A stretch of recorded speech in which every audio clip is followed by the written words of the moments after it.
silakan duduk kembali. Selamat malam, shalom. Apa kabar bapak-bapak dan saudara-saudaraku? Luar biasa. Puji Tuhan, senang ada di tengah-tengah bapak-bapak dalam rangkaian ibadah perdana Pelprit malam hari ini. Terima kasih buat pengurus yang mempercayakan.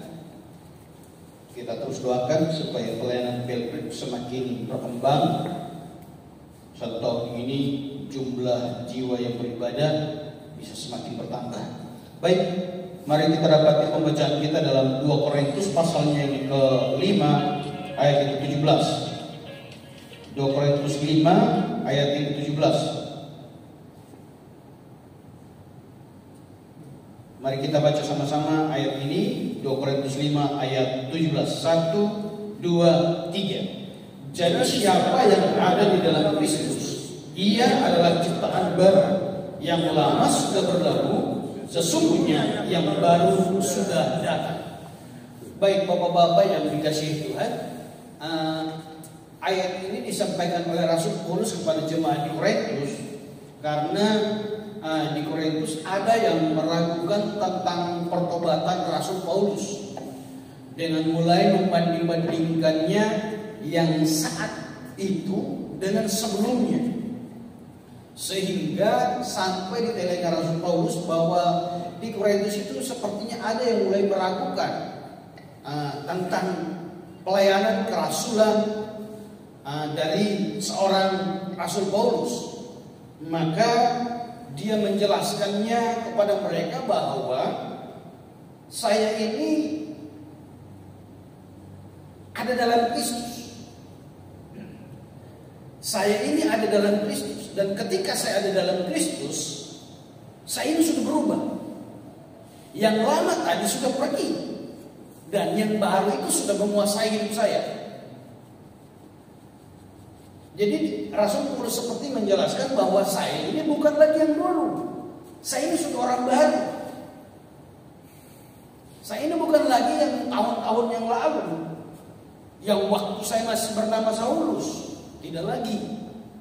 Hari ini saya sudah jadi Paulus. Dan saya sudah ketemu Tuhan. Dan hari ini saya ada dalam Kristus. Saya sudah orang percaya. Nah, ketika saya jadi dalam Kristus, maka saya diciptakan menjadi orang baru. Manusia baru. Yang lama sudah pergi, yang baru sudah datang dan menguasai hidup saya. Cerita-cerita seperti ini hampir sama dengan ketika kita buka Yohanes pasal 3 tentang ketika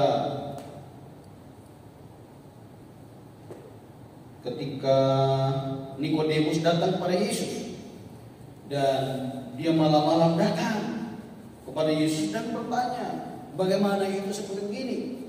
Maka Yesus bilang, engkau harus lahir baru. Lahir baru sama dengan buang yang lama, dan yang baru datang dan menguasai kita untuk menjalani kehidupan kita selanjutnya. Nah, bapak-bapak dan teman-teman saudara-saudara yang dikasihi Tuhan, malam hari ini kita belajar yang bagaimana itu manusia baru. Karena manusia baru yang dimaksud di sini bukan ketika kita percaya Yesus langsung yang tadi rambutnya keriting langsung berubah jadi lurus. Kalau saya masih ingat dulu di sekolah kitab, yang keriting-keriting dari kupang, ada tuh dan atas sudah lurus. Tahu berapa? Dipakai setrika. Supaya lurus dipakaikan setrika, disetrika. Bisa itu disetrika rambutnya. Kalau tidak ada catok jadi disetrikakan.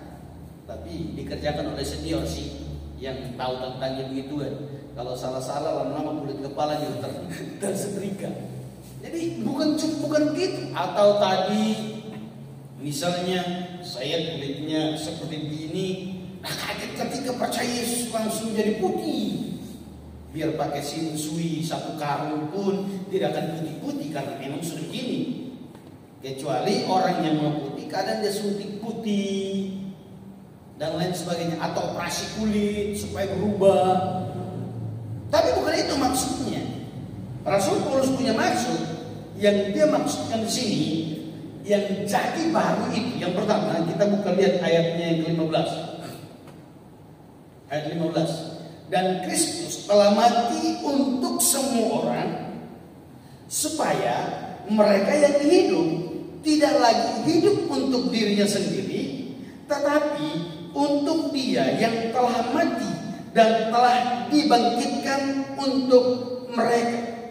Yang pertama, yang dimaksud dengan ciptaan baru di situ adalah tujuan hidup yang berubah.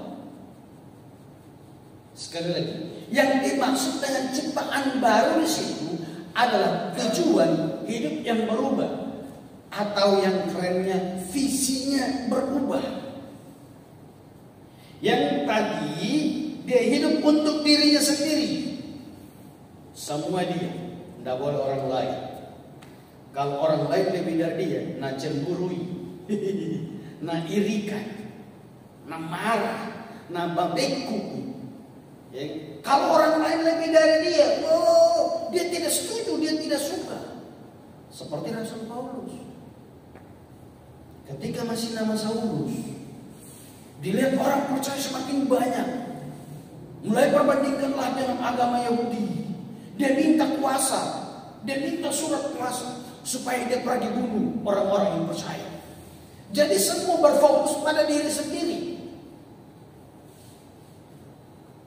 Pelayanan mesti dia, semua mesti dia. Kalau tidak begini.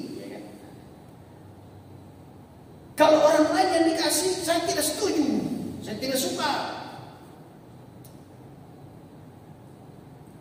Rasul Paulus bilang begini, dan Kristus telah mati untuk semua orang, supaya mereka yang hidup tidak lagi hidup untuk dirinya sendiri. Bapak-bapak dan teman-teman, saudara-saudaraku, kalau Anda dan saya sudah jadi orang percaya, maka tujuan fokus hidup kita, tujuan hidup kita itu mesti berubah. Bukan lagi untuk kita, tapi untuk kemuliaan Tuhan. Amin. Bukan berarti tidak perlu kerja sebaik mungkin. Dalam rumah tangga melayani sebaik mungkin, dalam pelayanan melayani sebaik mungkin. Saya pernah bilang beberapa waktu lalu, memang jadi perenung. Terkadang kita lebih lembut kepada anak orang, kita lebih lembut kepada istri orang, kita lebih lembut kepada istri orang, cewek orang, atau lain daripada istri sendiri atau dengan anak sendiri. Kita ngomong dengan anaknya orang, ih, kok cantik sekali sayang. Tapi kita ngomong, bangsa, mulai maki-maki. Kita ngomong dengan istri orang, aduh hari ini kok cantik sekali. Tapi istri biar sudah cantik, kok bergaya saja. Kadang-kadang seperti itu. Saya dapat kata-kata ini ketika saya ikuti ibadah kasih Kalvari, bulan tahun kasih Kalvari, dan disampaikan pendeta Hari. Saya renungkan seperti itu betul. Ini karena ada yang saya, padahal saya betul.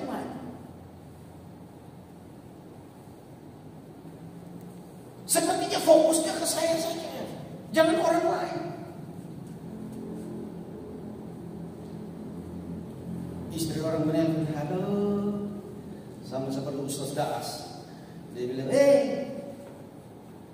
suara perempuan, jangan mendayu-dayu. Assalamualaikum, assalamualaikum. Dia dayu-dayu, malah dia bilang, suara model begitu bikin nafsu laki-laki. Wah. Tapi ketika anak atau istri sendiri kita, sudah, saya tahu nih, sudah, mati, selesai. Sepertinya fokusnya ke kita aja, nggak boleh orang lain.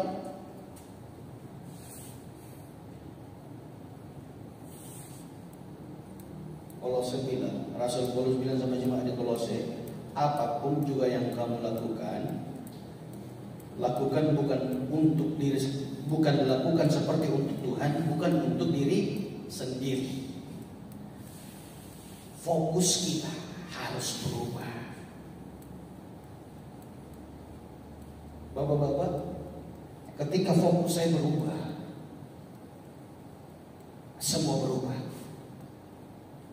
Ayo jujur sama bapak-bapak, ketika fokus saya berubah, maka semua berubah. Ketika fokus saya bukan uang, ketika fokus saya bukan nama, maka semua berubah. Saya bisa berbagi dengan orang lain. Walaupun sebenarnya mungkin kurang. Masalahnya, kalau semua untuk kita, tidak akan cukup, betul? Tidak akan cukup. Rumah satu mau 2, tanah satu mau 3, mobil satu mau 2, motor satu mau lagi yang lebih bagus. Uang 100.000 mau 200.000, uang 200.000 mau 300.000. Ketika fokus saya berubah, Bapak Ibu, Bapak-bapak, persepuluhan saya sebelum pakai, saya kasih keluar memang. Sebelum saya pakai uang mungkin saya sudah sisip memang. Harus disisip duluan, kasih keluar duluan. Ketika fokus saya berubah, yang saya pentingkan koleknya dulu daripada uang jajan. Ketika fokus saya berubah, saya berbagi pelayanan dengan teman-teman saya. Terima kasih bapak-bapak yang dikasihi Tuhan. Tuhan begitu baik, saudara. Maka fokus kita harus jangan hanya fokus kepada diri kita, tapi fokus kita harus berubah untuk Tuhan. Amin. Karena kita ini sudah orang percaya, bukan lagi orang Kristen abal-abal. Kalau orang Kristen cuma KTP ya sudah. Tadi kalau saudara lihat Facebook saya, status saya, ada seorang PSK di Facebook, seorang PSK yang bersaksi dari tahun sekian sampai sekian dia jual diri, malah sama suami jual diri, kumpul kebo jual diri. Tapi puji Tuhan, Tuhan panggil pilih mereka. Malah orang Sidra, yang istri ini cewek, ini ibu, ini orang Sidra. Wow, Muslim garis keras. Tapi apa yang terjadi? Tuhan pulihkan, fokusnya berubah. Dan ketika fokusnya berubah, dia pelayanan di jalan-jalan, dia pelayanan ke penjara. Bahkan tadi kesaksiannya, saya garis bawah itu malah pernah ke Kendari di lapas. Wah, pernah ke Kendari. Fokusnya mulai berubah, bukan lagi untuk dirinya, tapi untuk Tuhan. Karena Alkitab bilang Kristus sudah mati buat kita. Nah, kalau Kristus sudah mati buat kita, kita yang hidup tidak lagi hidup bagi diri sendiri, tapi hidup bagi kemuliaan nama Tuhan. Yang kedua, kita baca ayatnya yang ke-19 dan yang terakhir. Ayat 19. Sebab Allah mendamaikan dunia dengan dirinya oleh Kristus dengan tidak memperhitungkan pelanggaran mereka. Ia telah mempercayakan berita pendamaian itu kepada kami. Orang yang disebut ciptaan baru akan berdampak positif. Sekali lagi, akan berdampak positif. Dalam pergaulan dia punya dampak yang positif. Ketika dimanapun juga dia berdampak positif. Kemarin dalam pertemuan majelis, salah satunya bilang kalau bisa pembesukan itu seperti begini. Jangan datang cerita curhat tentang diri kita, tapi kita belajar dengan curhat orang. Saya bilang, ketika saya masuk kamar dan saya renungkan, tuh, kadang kita pergi di orang lain, kita cerita dengan orang lain, kita tidak berdampak untuk dia. Malah kita bawa dampak negatif ke dia. Orang lain begini. Ya. Oh, ini begini. Kita bukan cerita Tuhan, kita bukan cerita berkat-berkat Tuhan atau memotivasi dia supaya lebih baik, malah kita membawa dampak negatif untuk orang lain. Orang yang adalah ciptaan baru. Dimanapun dia pergi, itu punya dampak positif bagi orang. Apapun pekerjaannya, apapun yang dia lakukan, itu punya dampak positif.